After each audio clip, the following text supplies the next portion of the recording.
Get your free copy of the complete tutorial at www.teachucomp.com/free.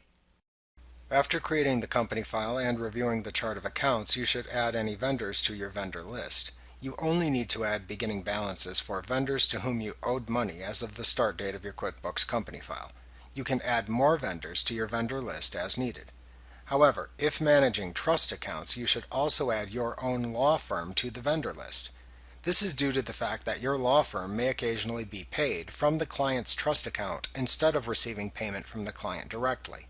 In this case, you need to enter the bill to the client's trust account and list your firm as the vendor within the bill. To review the process of entering a vendor record, please review the lesson titled The Vendors List in Chapter 3 of this tutorial.